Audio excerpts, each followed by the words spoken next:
हाँ तो बच्चा लोग कैसे हैं आप सब। और आज का टॉपिक है हमारा force and laws of motion. तो force and laws of motion में हम पहले क्या देखेंगे, फोर्स को देखने वाले हैं। तो फोर्स क्या होता है, तो हम फोर्स का क्या डेफिनेशन पढ़ते आ रहे हैं कि फोर्स इज अ पुश और पुल ऑफ एन ऑब्जेक्ट।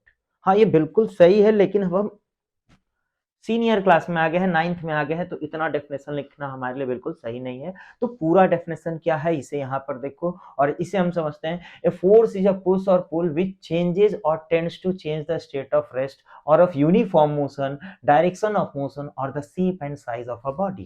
ठीक है, तो फोर्स में यहाँ क्या कर रहा है कि किसी भी चीज को पुश करना, मतलब किसी को पुश करना या किसी को पुल करना, या विच चेंजेस और टेंड्स टू चेंज, या पुल जिस या कोशिश करना उसके स्टेट को बदलने या कोशिश करना। जैसे एक दीवार है, अब हम इसको धक्का लगा रहे हैं, ठीक है, तो धक्का लगा रहे हैं तो ये पुश तो नहीं हो रहा है। या अगर हम इसको पुल करते हैं, ठीक है, ऐसे करके अपनी ओर खींचते हैं, तो ये पुश भी होने वाला नहीं, लेकिन हम कोशिश तो कर रहे हैं ना उसके स्टेट को बदलने का, तो उसे भी हम क्या कहेंगे, मोशन कहेंगे। और क्या लिखा है कि और of uniform motion, direction of motion और the shape and size of a body, या किसी के डायरेक्शन को चेंज कर देना या किसी बॉडी के शेप और साइज को बदल देना, इसे हम क्या कहेंगे, फोर्स।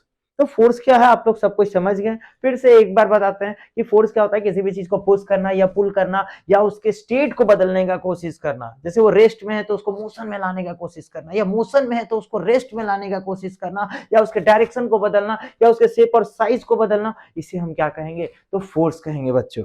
ठीक, तो फोर्स ना हम यहाँ पर क्या देखने वाले कि फोर्स जो है ना, यहाँ पर फोर्स को क्लासिफाई किए हैं, एक कॉन्टैक्ट फोर्स और दूसरा नॉन कॉन्टैक्ट फोर्स। तो कॉन्टैक्ट फोर्स क्या होता है, जब दो बॉडी कॉन्टैक्ट में रहे और एक बॉडी दूसरे बॉडी पे फोर्स लगाए, तो वैसे फोर्स को क्या कहा जाएगा, कॉन्टैक्ट फोर्स। जैसे एक बॉडी ये है और एक दूसरा बॉडी ये है, ठीक है, अब ये बॉडी क्या कर रहा है ना, देखो दोनों कॉन्टैक्ट में है, और ये बॉडी क्या कर रहा है ना, इस बॉडी के ऊपर फोर्स लगा रहा है, लेकिन कैसे, दोनों बॉडी क्या है, कांटेक्ट में है, और एक बॉडी दूसरी बॉडी पे फोर्स लगा रहा है, तो ऐसे फोर्स को क्या कहा जाएगा, कांटेक्ट फोर्स।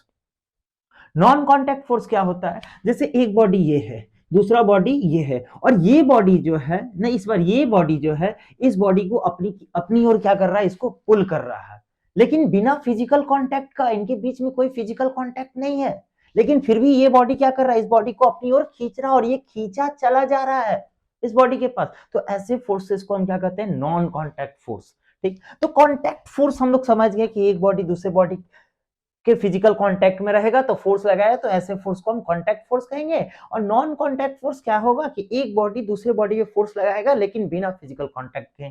तो कांटेक्ट फोर्स कितने तरह के होते हैं ये देखो, एक होता है फ्रिक्शन फोर्स और एक होता है मस्कुलर फोर्स। फ्रिक्शन फोर्स आपने पढ़ा है क्लास 8 में कि एक बॉडी दूसरे बॉडी के ऊपर रहता है, जो मोशन को अपोज करता है उसी फोर्स को क्या कहते हैं, फ्रिक्शन फोर्स। मस्कुलर फोर्स क्या होता है, the force exerted by our muscles. जैसे ये मार्कर है तो इसको हम अपने हाथ से उठा रहे हैं, ठीक है, तो इस पे जो हम फोर्स लगा रहे हैं वो किससे लगा रहे हैं, ये कांटेक्ट में और अपने मसल से इस पे फोर्स लगा रहे हैं इस मार्कर के ऊपर, तो ये भी कौन सा फोर्स हो गया, muscular force. The force exerted by our muscles is known as muscular force. अब नॉन कांटेक्ट फोर्स तीन तरह के, एक ग्रेविटेशनल फोर्स, इलेक्ट्रोस्टैटिक फोर्स और एक मैग्नेटिक फोर्स। तो ग्रेविटेशनल फोर्स क्या होता है, जैसे अगर हम इस मार्कर को छोड़ दें तो ये मार्कर कहाँ जाने वाला है, नीचे जाने वाला है, तो ये नीचे चला जाएगा। तो नीचे कैसे चला गया, क्योंकि अर्थ क्या कर रहा था, मेरे मार्कर को, इस मार्कर को नीचे खींच रहा था, ठीक है, और इनके बीच में कोई फिजिकल कांटेक्ट है, नहीं है, तो बिना फिजिकल कांटेक्ट के ही अर्थ जो है इस मार्कर को खींच रहा था। तो ऐसे फोर्स को हम क्या कहते हैं, नॉन कांटेक्ट फोर्स, और इसी फोर्स को हम क्या कहते हैं, ग्रेविटेशनल फोर्स। इलेक्ट्रोस्टैटिक फोर्स क्या है, the force exerted by charge particles. जैसे मान लीजिए हम इसको ऐसे करके रब कर देते हैं, तो ये छोटे छोटे पेपर्स को क्या करने लगेगा, दूर से ही अट्रैक्ट करने लगेगा। तो जो फोर्सेस चार्जेस की वजह से लगे वैसे फोर्सेस को क्या कहेंगे, इलेक्ट्रोस्टैटिक फोर्स। मैग्नेटिक फोर्स क्या है, the force exerted bye magnets. अब एक मैग्नेट लेंगे और एक मैग्नेट और लेंगे, तो उनके बिना फिजिकल कांटेक्ट के ही क्या करेंगे, एक मैग्नेट दूसरे मैग्नेट को हम चिपका देंगे, तो ऐसे फोर्स को कहा जाएगा magnetic. The force exerted by magnet is known as magnetic force. Gravitational force बता ही दिए कि ये पेन जो मार्कर था इसको क्या कर रहा था, धरती अपनी ओर खींच रहा था। The force applied by earth is known as gravitational force. अब ना फोर्सेस को हम और क्लासिफाई करने वाले हैं, ये तो कांटेक्ट नॉन कांटेक्ट में हमने देख लिया, ठीक। अब फोर्स को हम क्लासिफाई करेंगे, एक होता है बैलेंस्ड फोर्स बच्चों, बैलेंस्ड फोर्स, एक होता है अनबैलेंस्ड फोर्स। अब बच्चों नाम से ही समझ में आ गया होगा कि बैलेंस फोर्स क्या होता है, अनबैलेंस फोर्स क्या होता है। बैलेंस फोर्स वो फोर्स जो क्या हो, बैलेंस हो। जैसे कि मान लीजिए एक एक ब्लॉक है, इस ब्लॉक पे इधर की ओर से भी 100 न्यूटन का फोर्स लग रहा है, देखो 100 न्यूटन का फोर्स लग रहा है, और इधर से भी एक फोर्स लगाया जा रहा है जो कि कितने न्यूटन का फोर्स लग रहा है, 100 न्यूटन का फोर्स लगा रहे हैं। आपको मालूम है ना, फोर्स का यूनिट, फोर्स को एफ से रिप्रेजेंट करते हैं और ऐसा यूनिट क्या होता है फोर्स का, न्यूटन। तो देखो 100 न्यूटन का फोर्स इधर से लग रहा है और 100 न्यूटन का फोर्स इधर से लग रहा है, दोनों अपोजिट साइड से फोर्स लग रहा है और सेम मैग्नीट्यूड का, इधर भी 100 न्यूटन, इधर भी 100 न्यूटन, एक इधर से एक इधर से। तो यहाँ पर बॉडी में किसी भी तरह का मोशन दिखेगा, नहीं दिखेगा, बॉडी मूव करेगा ही नहीं। तो ऐसे फोर्स को हम क्या कहते हैं, बैलेंस्ड फोर्स, जिसमें हमें मोशन देखने के लिए ना मिले। अब अनबैलेंस फोर्स क्या है, तो ये भी नाम से पता चल गया कि यहाँ पर भाई फोर्स जो है, एक ब्लॉक पर एक तरफ से तो मान लेते हैं कि 100 न्यूटन का फोर्स लग रहा है, मगर दूसरी ओर से क्या 100 न्यूटन का ही लगेगा, नहीं, इधर से थोड़ा अलग लगेगा। इधर से मान लेते हैं 200 न्यूटन का फोर्स लग रहा है, इधर से 200 न्यूटन का लग रहा है, इधर से 100 न्यूटन का लग रहा है। तो ये ब्लॉक किधर जाने वाला है, तो ये ब्लॉक इधर आएगा।